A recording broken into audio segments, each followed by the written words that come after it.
باپ ابراہیم، مجھ پر رحم کیجئے اور لازر کو بھیجئے کہ وہ اپنی انگلی کا سرا پانی میں بھگو کر میری زبان کو تر کر دے، کیونکہ میں اس آگ میں تڑپ رہا ہوں۔ لیکن ابراہیم نے اس سے کہا، بیٹا یاد کرو، تمہاری زندگی میں آرام ہی آرام تھا اور لازر کی زندگی میں تکالیف ہی تکالیف۔ اب اسے یہاں راحت و آرام مل رہا ہے اور تمہیں تکلیفیں۔ اس کے علاوہ ہمارے اور تمہارے درمیان ایک زبردست کھائی ہے، اس لیے اگر کوئی تمہارے پاس جانا بھی چاہے تو وہ نہیں جا سکتا اور کوئی بھی وہاں سے اس پار نہیں آ سکتا۔ تب امیر نے کہا، باپ، آپ سے ایک درخواست ہے، آپ لازر کو میرے باپ کے گھر بھیجئے، کیونکہ میرے 5 بھائی ہیں۔ لازر انہیں جا کر خبردار کرے، کہیں ایسا نہ ہو کہ وہ بھی اسی تکلیف کی جگہ میں آ جائیں۔ ابراہیم نے اس سے کہا، موسیٰ اور نبیوں کی کتابیں ان کے پاس ہیں، انہیں ان کی سننا اور ماننا چاہیے۔ امیر نے کہا، نہیں باپ ابراہیم، اگر مردوں میں سے کوئی ان کے پاس جائے تو وہ ضرور توبہ کریں گے۔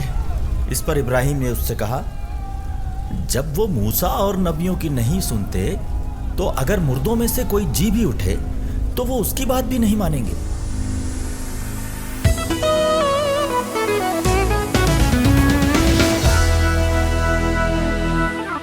دوستو، جیسا کہ ہم نے پچھلی قسط میں دیکھا کہ یسوع مسیح نے ہمیں بتایا کہ ہمیں خدا کو اپنا باپ کہنا چاہیے، کیونکہ وہ ہم سے پیار کرتا ہے اور اس نے ہمیں بنایا۔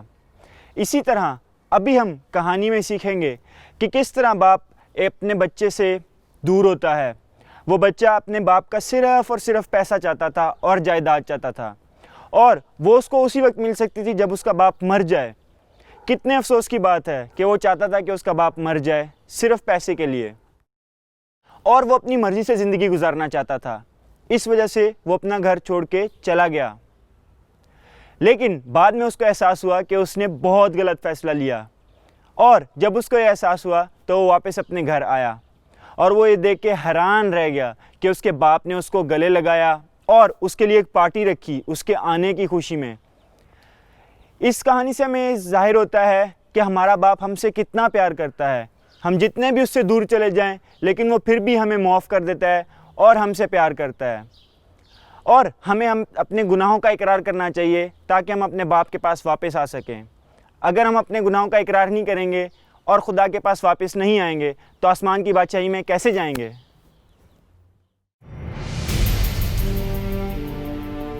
پھر وہ گلیل کے شہر کفرنہوم کو گئے اور سبت کے دن انہیں تعلیم دے رہے تھے۔ لوگ ان کی تعلیم سے حیران تھے کیونکہ ان کا کلام اختیار کے ساتھ تھا۔ عبادت خانے میں ایک آدمی تھا جس میں ناپاک روح تھی۔ وہ بڑی آواز سے چلا اٹھا، اے یسوع ناصری، ہمیں تم سے کیا کام؟ کیا تو ہمیں ہلاک کرنے آیا ہے؟ میں تجھے جانتا ہوں کہ تو کون ہے، خدا کا قدوس ہے۔ یسوع نے اسے جھڑک کر کہا، چپ رہ اور اس میں سے نکل جا۔ اس پر بدروح اسے بیچ میں پٹک کر بغیر ضرر پہنچائے اس میں سے نکل گئی، اور سب حیران ہو کر آپس میں کہنے لگے کہ یہ کیسا کلام ہے، کیونکہ وہ اختیار اور قدرت سے ناپاک روحوں کو حکم دیتے ہیں اور وہ نکل جاتی ہیں۔ اور گرد و نواح میں ہر جگہ ان کی دھوم مچ گئی۔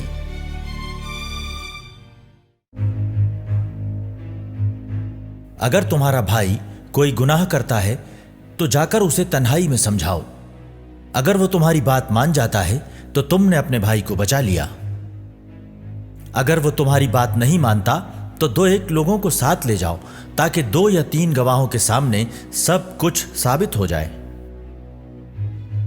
اگر وہ ان کی بات بھی نہیں سنتا تو کلیسا کو بتا دو، اور اگر وہ کلیسا کی بھی نہیں سنتا تو اسے غیر مذہبی اور ناکیدار جیسا سمجھو۔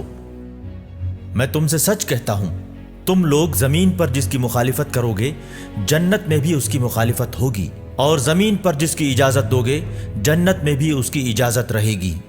میں پھر تم سے سچ کہتا ہوں اگر زمین پر تم لوگوں میں 2 شخص ایک رائے ہو کر جس چیز کا بھی سوال کریں گے وہ انہیں میرے آسمانی باپ کی جانب سے ضرور ملے گی، کیونکہ جہاں 2 یا 3 لوگ میرے نام پر جمع ہوتے ہیں وہاں میں ان کے درمیان موجود رہتا ہوں۔ تب پترس نے آ کر یسوع سے سوال کیا، خداوند، میرا بھائی اگر میرے خلاف گناہ کرتا جائے تو میں کتنی بار اسے معاف کروں؟ کیا 7 بار تک؟ یسوع نے جواب دیا، 7 بار تک ہی نہیں بلکہ میں کہتا ہوں 7 بار کے 70 گنا تک۔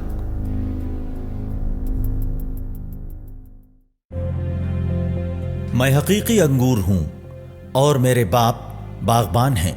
وہ اس شاخ کو جو مجھ میں نہیں پھلتی کاٹ دیتے ہیں اور اس شاخ کو جو پھلتی ہے چھانٹتے ہیں، جس سے کہ وہ اور زیادہ پھل پیدا کر سکے۔ میں نے تم لوگوں کو تعلیم دی ہے، اس کی وجہ سے تم پاک ہو گئے ہو۔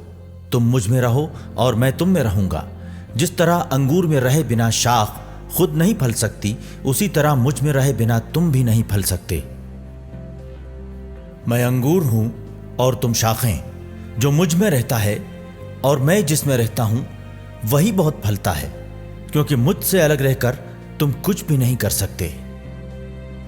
اگر کوئی مجھ میں نہیں رہتا تو وہ سوکھی شاخ کی طرح پھینک دیا جاتا ہے۔ لوگ ایسی شاخیں جمع کر کے آگ میں ڈال دیتے ہیں اور جلا دیتے ہیں۔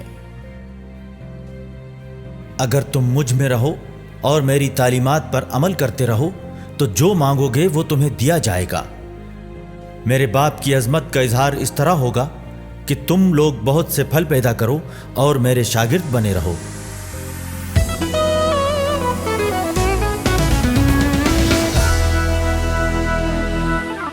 کیا آپ نے کبھی کسی درخت کی ڈالی کو ٹوٹتے ہوئے دیکھا ہے؟ جب ہم اس کو توڑتے ہیں تو اس کے ساتھ کیا ہوتا ہے؟ کیا یہ گرو کرتی ہے؟ نہیں، ایسا بالکل بھی نہیں ہے۔ جب بھی ہم یسوع مسیح کے قریب رہتے ہیں تو ہم ایک ڈالی کی طرح ہوتے ہیں جو ان کے اندر گرو کرتی ہے۔ جب کوئی ہمارے ساتھ برا کرتا ہے تو ہمیں اس کو بھلانا بہت مشکل ہوتا ہے، لیکن یسوع مسیح سب سے مختلف ہے، اور یسوع مسیح چاہتے تھے کہ جب بھی کوئی ہم سے برا کرے تو ہم انہیں معاف کریں۔ ایک باغبان جانتا ہے کہ اس اپنی ڈالی کا خیال کیسے رکھنا ہے۔ ایک اچھی ڈالی کو بھی باغبان کی ضرورت ہوتی ہے۔ کیا آپ نے کبھی ایک آم کے درخت پہ سیب کو اگتے دیکھا ہے؟ نہیں نا؟ ایسا ہی ہے، جب ہم یسوع مسیح کے ساتھ رہتے ہیں تو ہم ان کی طرح ہوں گے۔ ہمارے کاموں سے ظاہر ہوگا کہ ہم یسوع مسیح کے بچے ہیں۔ لیکن یسوع زیتون کے پہاڑ پر گئے، پھر وہ الگ صبح عبادت گاہ میں آئے۔ سارے عوام ان کے آس پاس جمع ہو گئے اور وہ بیٹھ کر لوگوں کو تعلیم دینے لگے۔ اس وقت علماء اور فریسی زناکاری میں پکڑی گئی ایک عورت کو لے کر آئے اور اسے درمیان میں کھڑا کر انہوں نے یسوع سے کہا، استاد محترم، یہ عورت زناکاری کرتے ہوئے پکڑی گئی ہے۔ شریعت میں موسیٰ نے ایسی عورتوں کو سنسار کرنے کا حکم دیا ہے۔ آپ کیا فرماتے ہیں؟ ہم کیا کریں؟ انہوں نے یسوع کا امتحان لینے کے لیے یہ کہا تھا، جس سے کہ انہیں ان پر الزام لگانے کا کوئی جواز ملے۔ یسوع جھک کر زمین پر کچھ لکھنے لگے۔ جب وہ ان سے جواب دینے کے لیے اصرار کرنے لگے تو یسوع نے سر اٹھا کر ان سے کہا، تم میں جو بے گناہ ہو وہ اسے سب سے پہلے سنسار کرے۔ اور وہ پھر جھک کر انگلی سے زمین پر لکھنے لگے۔ یہ سن کر بڑے چھوٹے سب کے سب ایک ایک کر کے چلے گئے۔ یسوع تنہا رہ گئے اور وہ عورت وہیں کھڑی رہی۔ تب یسوع نے سر اٹھا کر اس سے کہا، اے خاتون، وہ تمام لوگ کہاں ہیں؟ کیا کسی نے بھی تمہیں سزا نہیں دی؟ اس نے جواب دیا، کسی نے بھی نہیں خداوند۔ اس پر یسوع نے کہا، جاؤ، میں بھی تمہیں سزا نہیں دوں گا، لیکن آئندہ کبھی گناہ نہ کرنا۔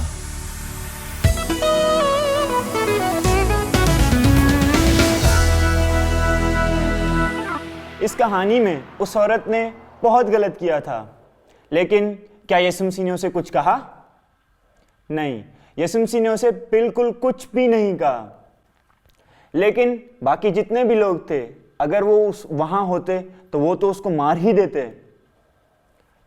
یسوع مسیح ہمیں سکھاتے ہیں کہ ہم میں سے کوئی بھی انسان بالکل صحیح نہیں ہے، اس لیے ہمارے لیے یہ تو بہت آسان ہے کہ ہم دوسروں کی غلطیاں دیکھیں۔ کیا ہم خود بالکل صحیح ہیں؟ نہیں نا۔ اس لیے ہمیں دوسروں کی غلطیاں دیکھنے سے پہلے اپنے آپ کے اندر جھانکنا چاہیے، اور جب ہم یسوع مسیح کے ساتھ وقت گزارتے ہیں اور دعا کرتے ہیں تو ہم اس قابل بنتے ہیں کہ دوسروں کو معاف کر سکیں اور ان سے پیار کر سکیں۔ آئیں اب ہم دعا کرتے ہیں۔ خدا ہمیں ایک اچھا دل دے تاکہ ہم لوگوں کی غلطیوں کے بجائے ان کی اچھائیوں کو دیکھ سکیں، اور اگر وہ کوئی غلطی کرتے ہیں تو ہم ان کو معاف کر سکیں۔ آمین۔ آئیں اب ہم پریئر لکھیں گے۔ خدا ہمیں معاف کرنا سکھا۔ خدا ہمیں معاف کرنا سکھا۔ آئیں اب ہم اس کو ہینگ کر دیں گے پیچھے۔ جیسے خداوند یسوع مسیح نے ہمارے گناہ معاف کیے، ہمیں بھی چاہیے کہ ہم دوسروں کو معاف کریں اور ایک دوسرے سے پیار کرتے رہیں۔ ملتے ہیں اگلی قسط میں دوستو۔ بائے۔